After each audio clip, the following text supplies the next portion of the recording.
Hello, and welcome back to the Argyle Treasury and Risk Leadership Forum. My name is Nick with Argyle, and it's great to have everyone joining us today. A couple of notes before I turn things over to our panel moderator. First, a quick reminder to stop by our sponsors' virtual booths at any time during today's event and for the following week.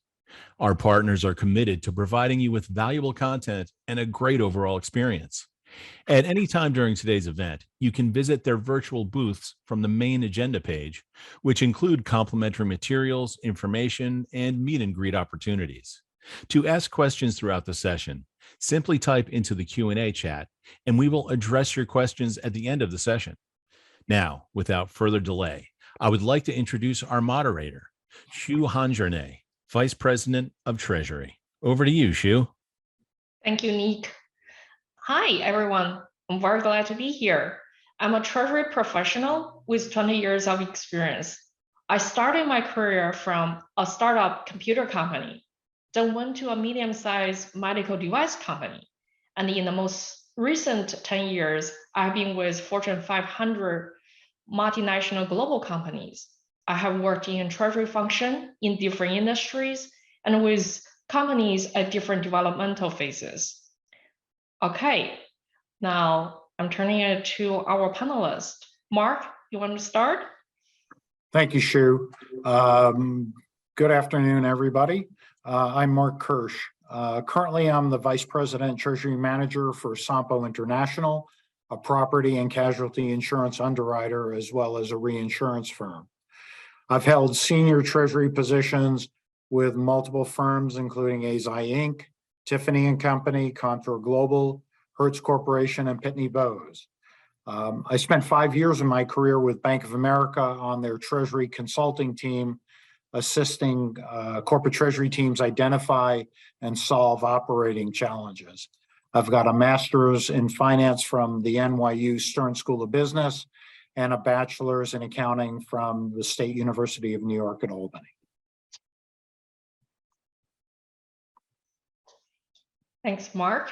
Next, Richa, you want to go next? Yeah, hello, good afternoon, everybody. I am Richa Mutreja.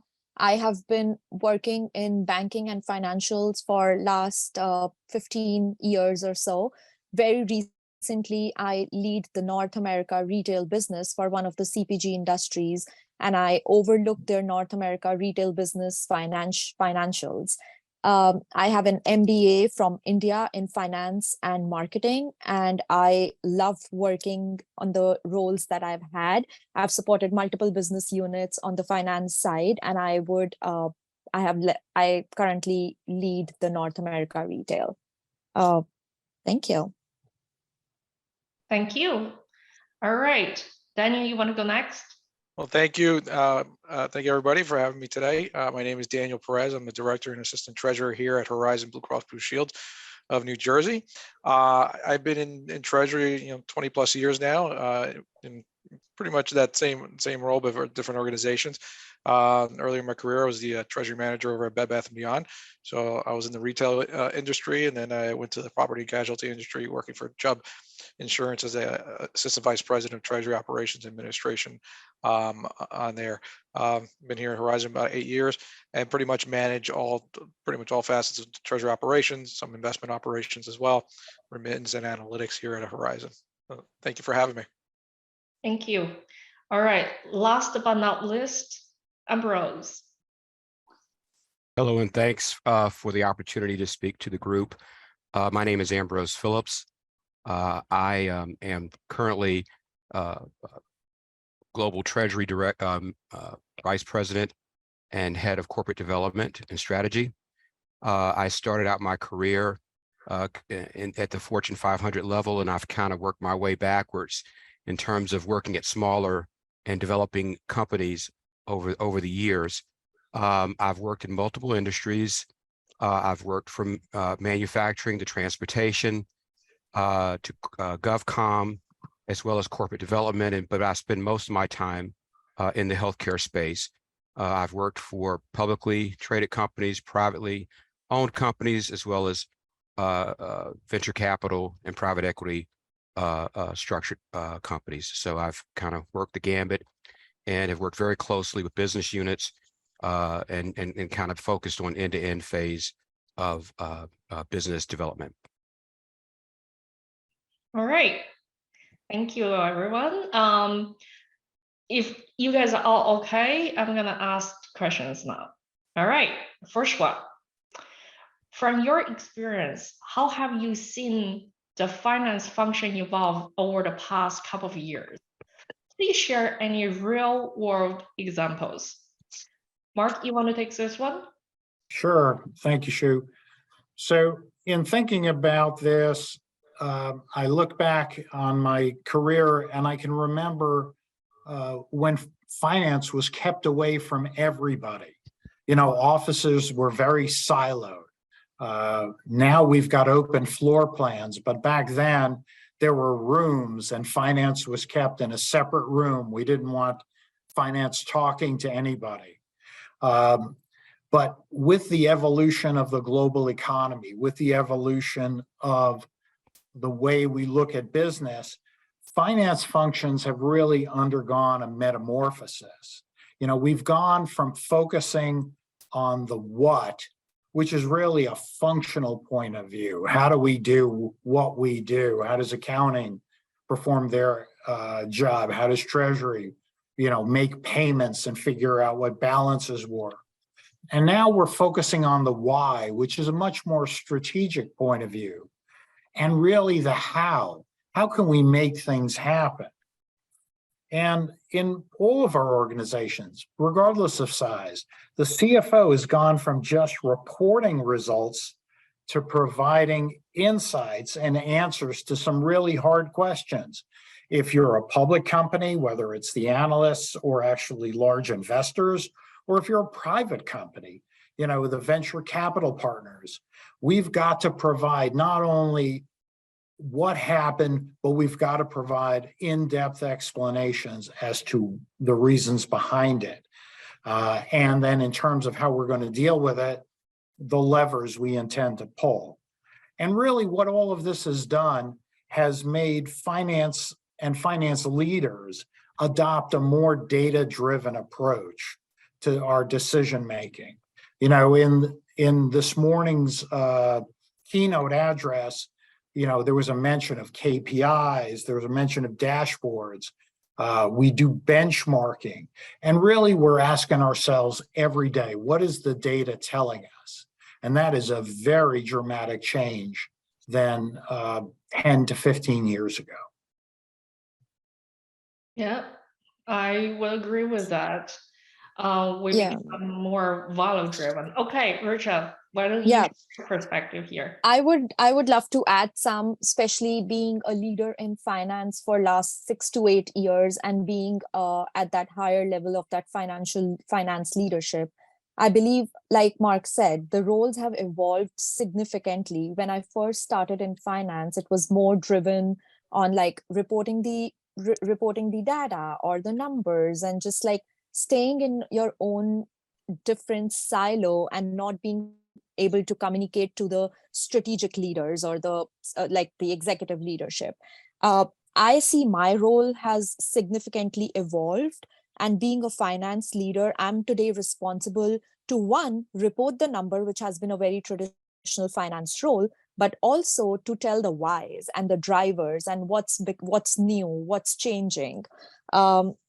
So I believe the roles that finance leadership has changed or evolved in last decade or so. It has become from not only a financial mindset or the skill set or the leadership, it's more of the strategic mindset that we bring to the table now. And I continuously force myself to think out of the box and bring more ideas to the table. So real world example, like you asked Shu, I would say, I can give my example and say that it has been a very different experience that I've had 10 years ago, and now when I'm in that leadership role, being able to answer the whys and the drivers, it's absolutely different. Yeah, I second that. Daniel, why don't you tell us, do you have any, different perspective, anything you want to share here?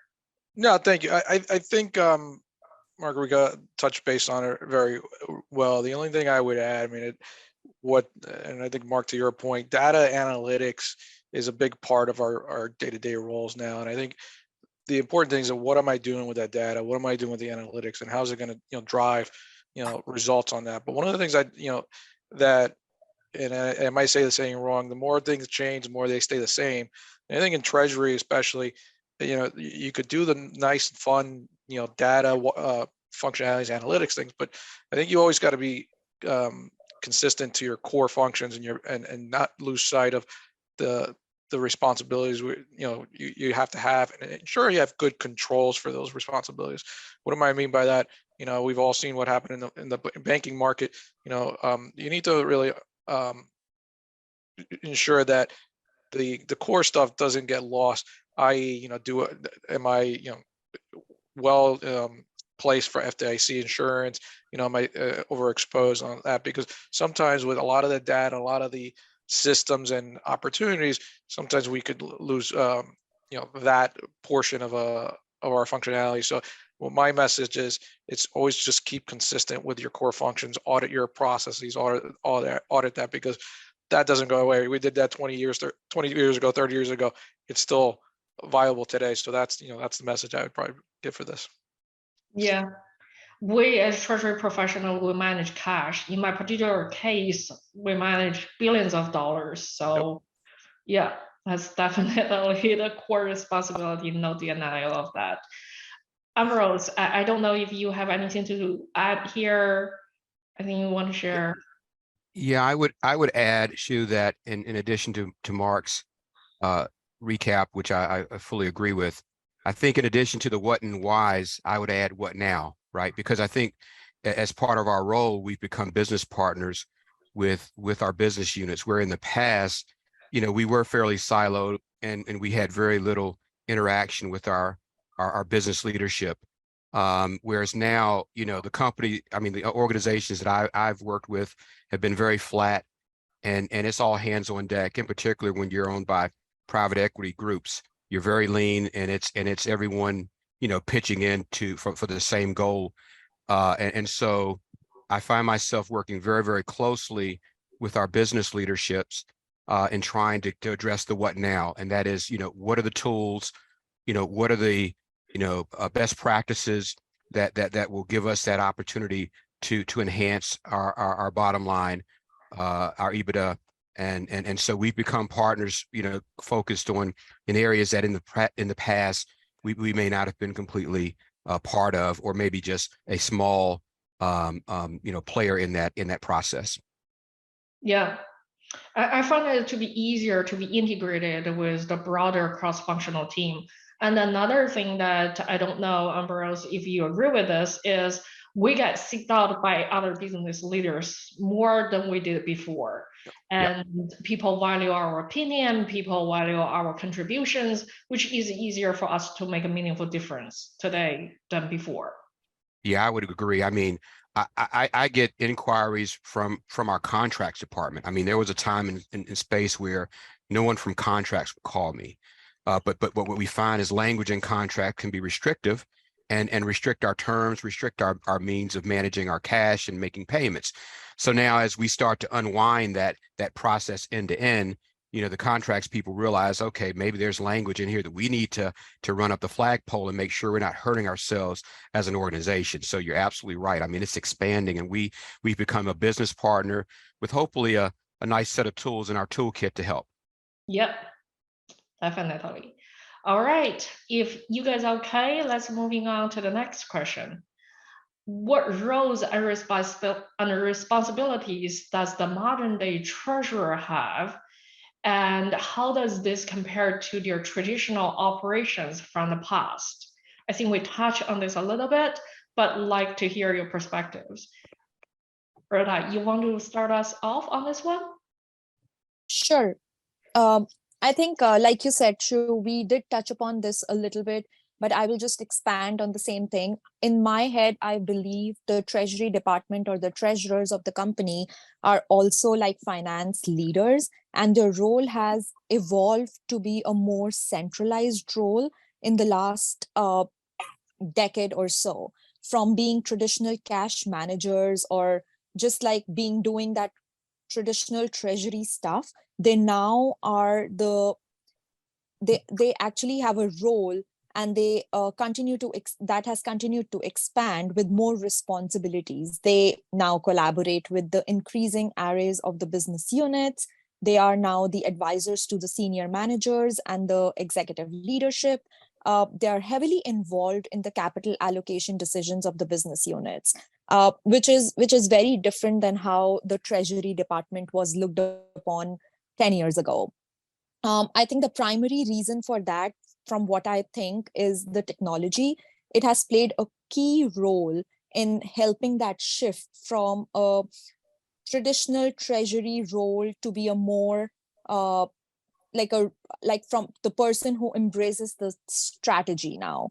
They have a more strategic role, and they make sure that they have like holistic risk management understanding.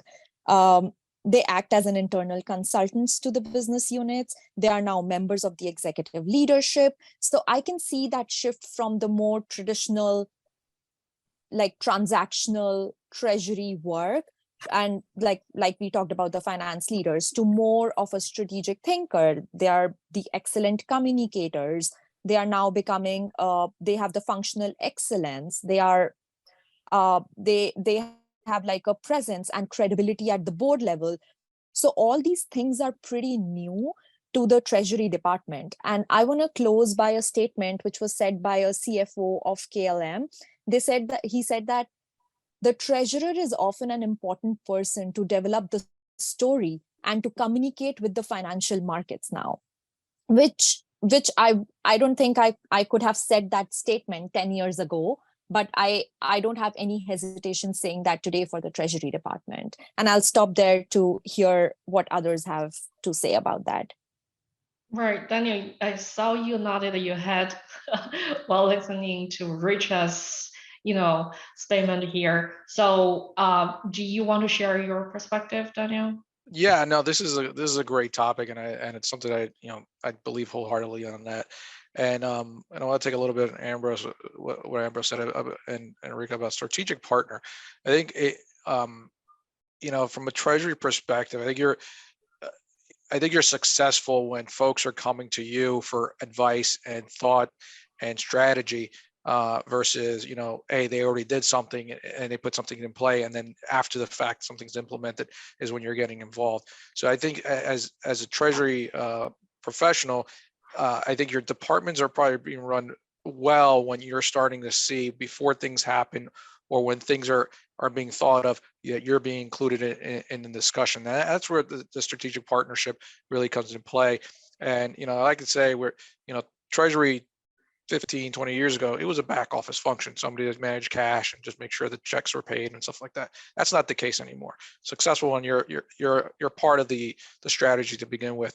But I think it's difficult today too. Some of the ways it's changed from the traditional past. With the hybrid environment, I think it takes more work, right? I mean, I think for the folks that are hybrid, I know some folks are remote or whatever it is today. You need to do that work, and you need to reach out to those partners that maybe you haven't spoken to a long time, and have those meetings. I know there was a question there, do we have regular meetings? And the answer is yes. I think what I try to do is, try to reach out to, the partners that we typically deal with and say, hey, what's going on your side of the shop? This is what we're doing. So we could understand, what maybe some of their needs are from a banking perspective, or, whatever services perspective that they're not getting, or they're looking to get. So I think that's very important.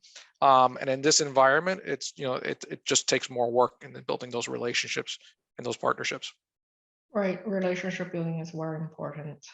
Ambrose, I don't know, what's your opinion in this? Do you want to share something? Yeah, I would just, continue along the lines of the previous commentary, in that, our roles have expanded. And I think, 20, 25 years ago, we were in a very small vacuum, and operating more on cash management principles. And over time that has expanded to business strategy and business operations. and I deal closely with our business leadership. I mean, we speak weekly, and we have standing meetings.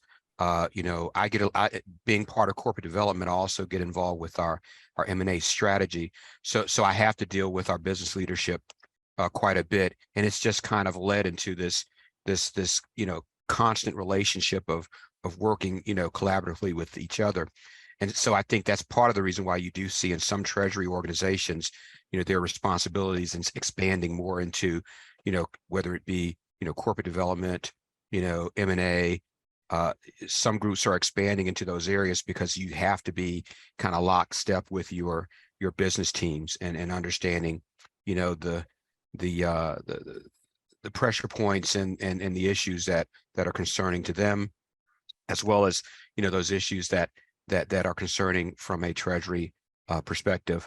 I mean, the roles have expanded, even like, I think, you know, like we were talking about, dealing with S&P and Moody's, you know, dealing with, in my case, a lot of times with banking syndicates, or depending on what kind of debt you hold, and you become literally the face of the organization when it comes to those areas. And so you have to be very, you know, well versed and understand the business, because your audience is going to sometimes ask, you know, business questions, and getting back to you is not always the best answer if you want to be as prepared as you can.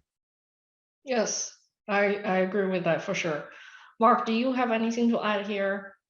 I think I agree with what my fellow panelists have to say. I think I'd throw in two more things.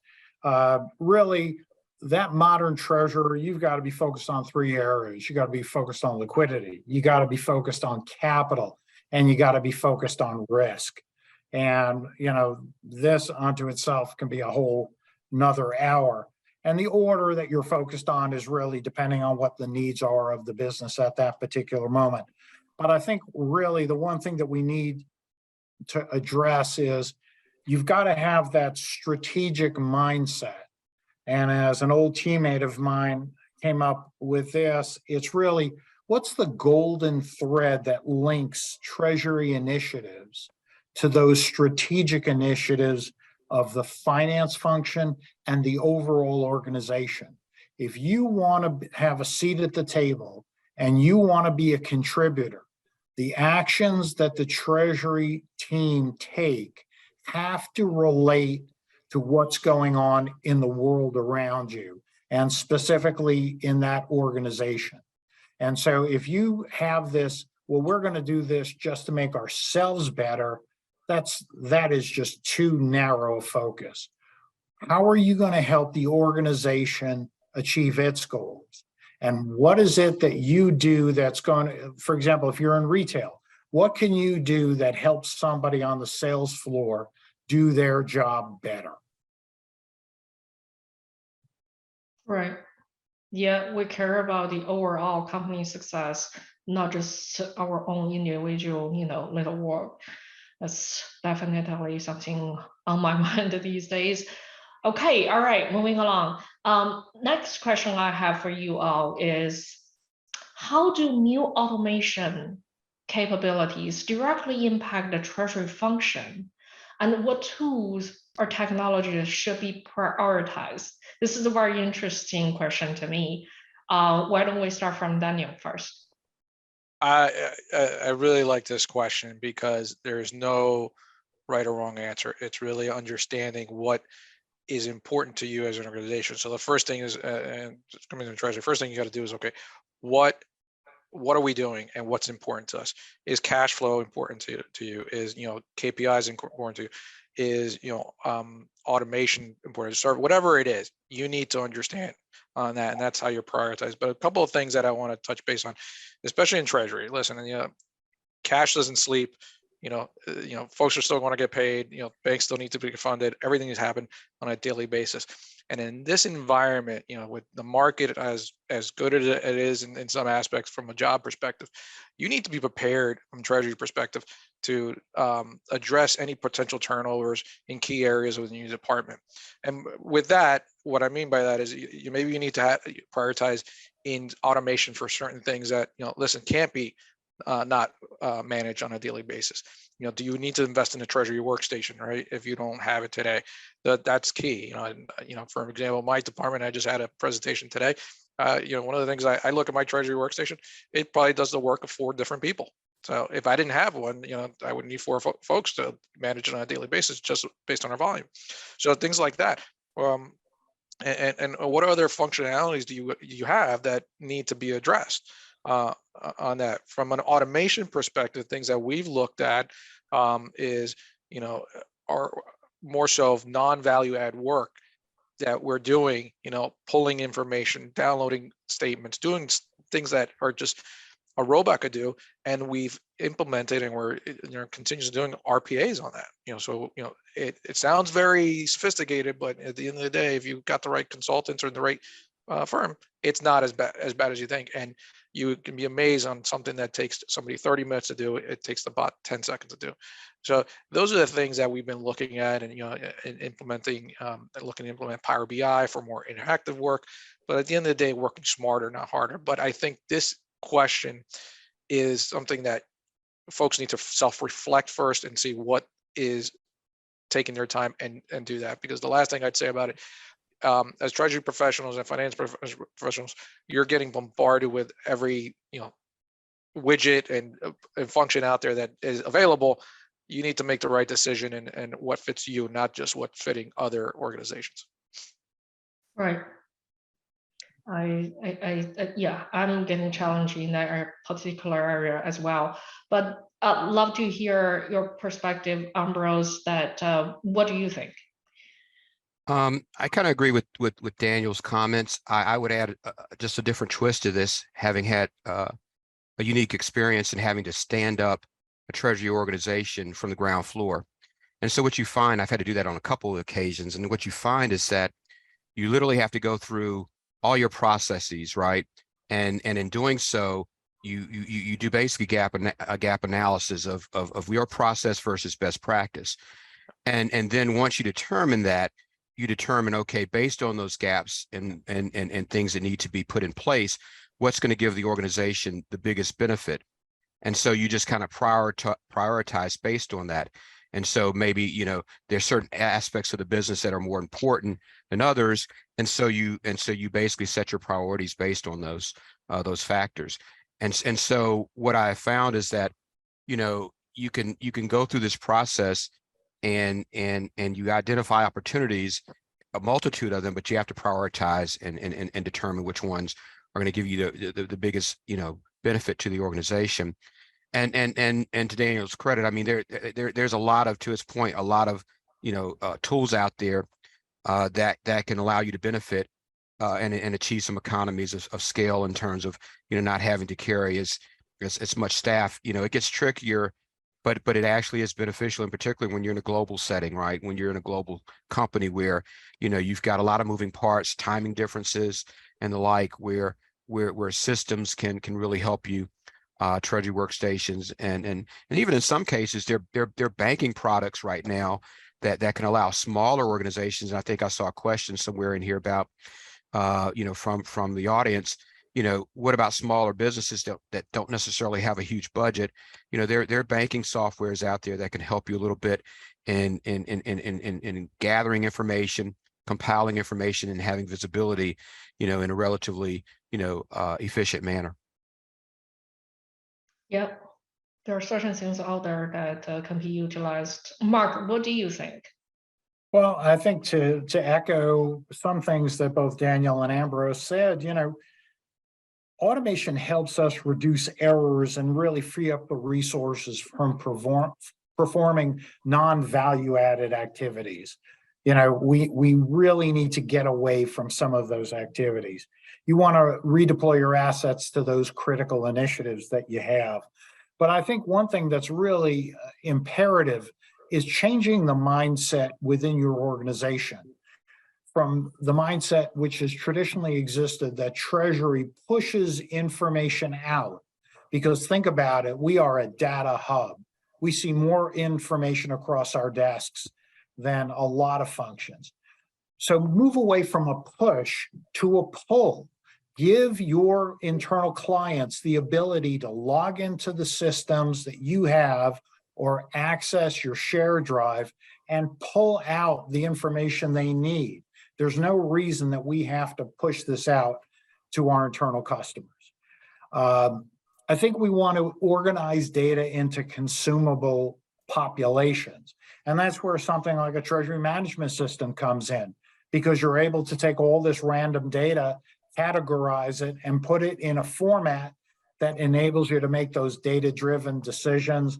And it also creates visibility to problems and opportunities, because right now you can look at so much. If you have all the data sources from your banking partners globally come into a central data hub, your TMS, and then you're able to look at your cash position. You can look at it by country, by bank, by currency. And now you're able to start to make strategic decisions that not only helps you as an organization, but helps the organization at large. Yep, that's exactly what I'm doing right now by legal entity. So data visibility is very helpful. Richard, I don't know if you have anything you want to add here, that what tools or technology should be prioritized?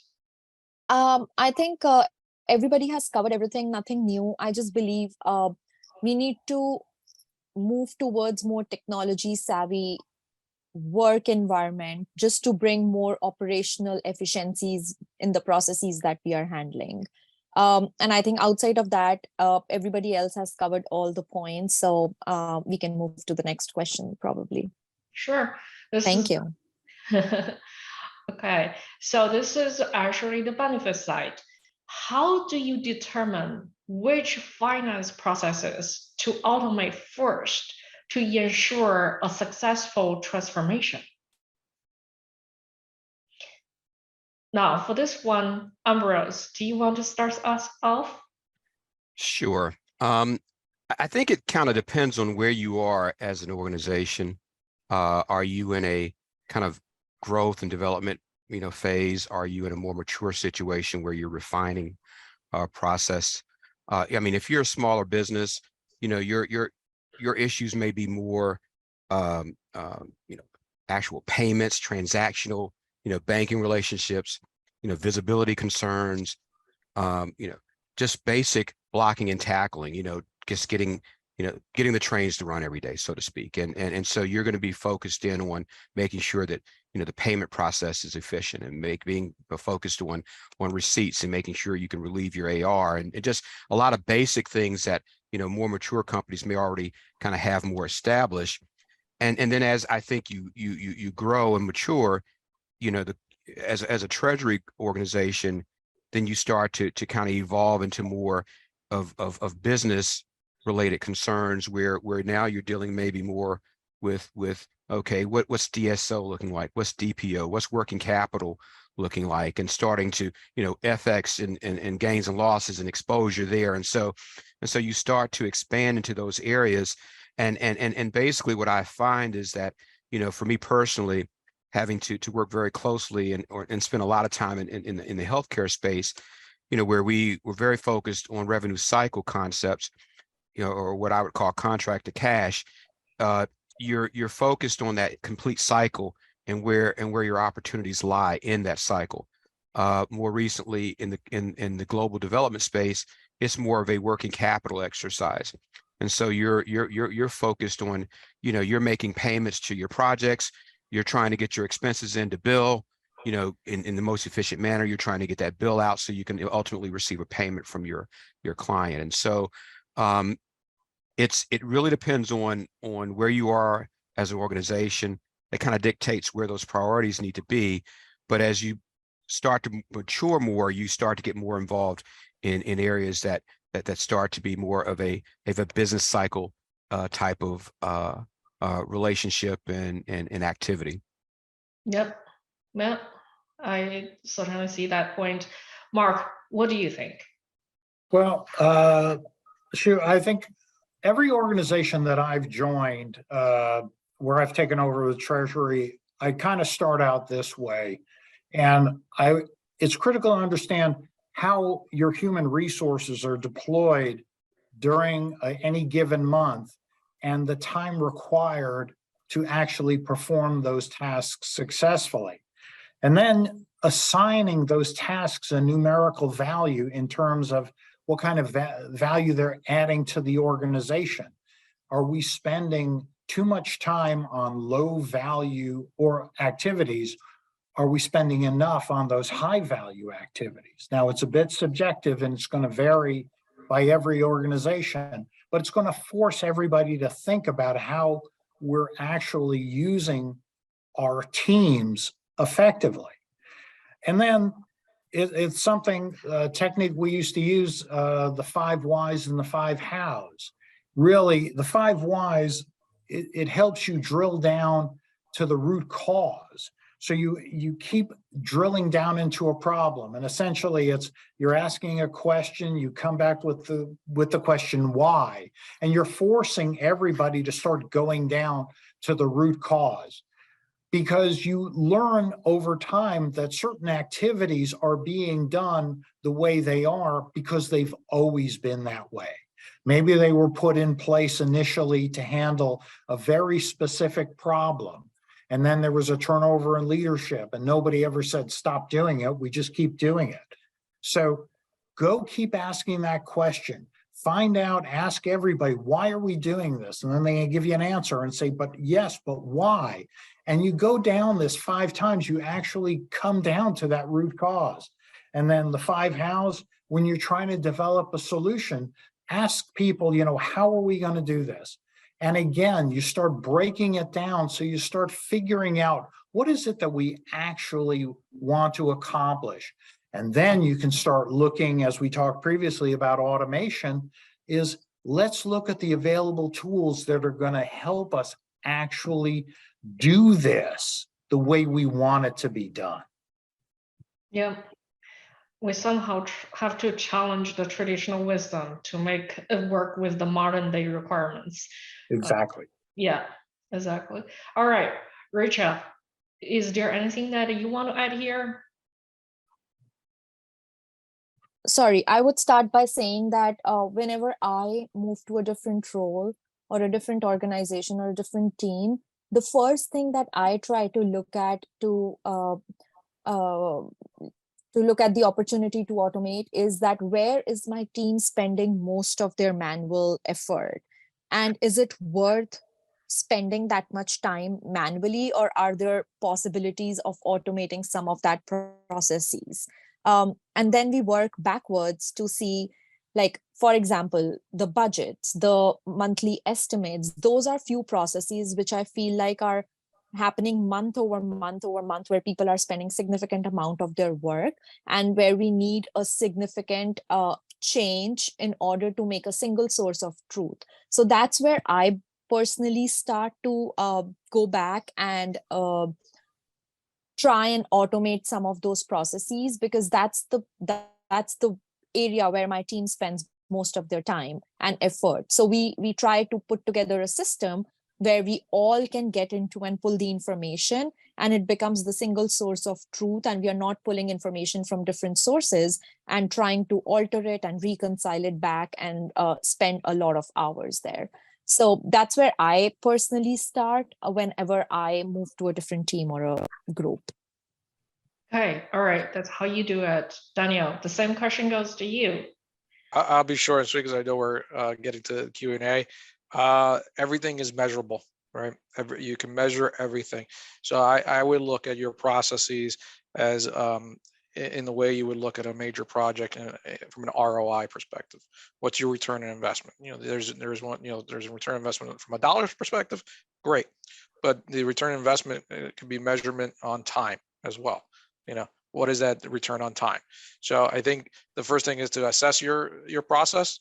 What do I have to work on, and maybe do measurements on each one, and where is going to be the most successful for not just you.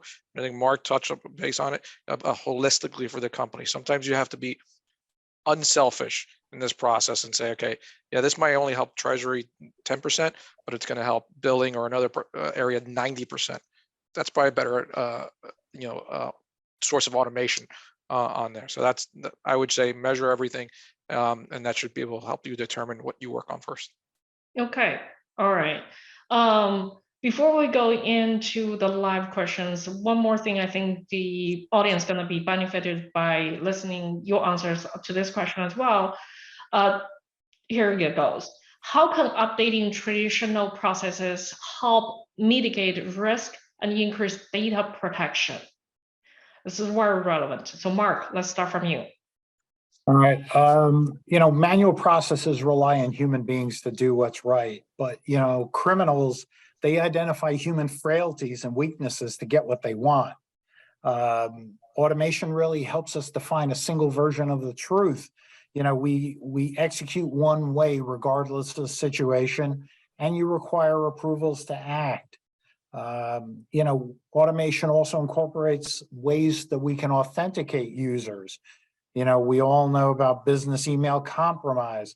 So if you got multi-factor authentication, single sign-on, those are things that really help you make sure that only the right people have access to the systems. Nothing's perfect, but at least you can do more to make it extremely difficult. Okay. All right. Rachel, what do you think? I think I would echo what Mark just said. I think it's very important to continuously assess the licenses that people have or the access that people have, like specifically for the data protection. I think it is the key in today's world with all the automations that are going in place, and with like it's hard to control the access that we provide to the people. So personally, I continue to go back and look at the reports or the information that my team sends out, and we continuously reach out to the audiences or the distribution list that we send that information to, and confirm back, is it even helpful to do that more, or is it can we reduce the amount of times we are sending that information out? That just helps us understand if there are people who have moved in and out of the organization, or if they have moved in and out of the team, and they really need to look at that information now versus if they were on that distribution list before that. So that's something that I feel each organization should do that in order to protect their data related stuff. Okay, all right, good point. Daniel, what do you think? I'll be short and sweet. I mean, I think everybody's so far on good stuff. I think you just gotta assess your situation, but in this case, it's a good practice to partner with your financial institutions and relationships and see, what are some of the things that other companies are doing to help mitigate risk, and then that might help you understand, hey, am I focusing on the right thing? Am I focusing on masking information the right way? Am I focusing on my automation the right way? I think you need to not just assess it from yourself, but you need to assess it and from your partnerships to ensure that are you on the right path? Benchmarking, see how others do it. Yep, there are some benefits in that. Ambrose, how do you approach this? No, I would agree with the group. The biggest challenge is wanting to transition from manual processing to more B2B, and kind of eliminating the manual hands touching a transaction or process. I think there is sometimes a little bit of a challenge, at least for me personally, because of the nature of the business that I'm in.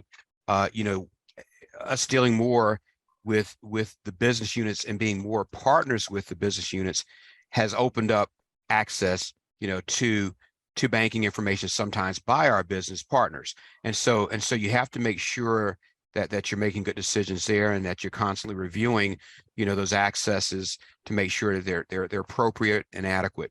That's probably the one thing that used to be nice in the old days, so to speak, is that you had much more control over access. Whereas now, with the business partnerships expanding, you've got to allow people to have more access. And so, at least in my experience, that's happened. So that's been a little bit of a challenge, and it does call for more review. And when you're in a global footprint like me, where you're in high risk countries, where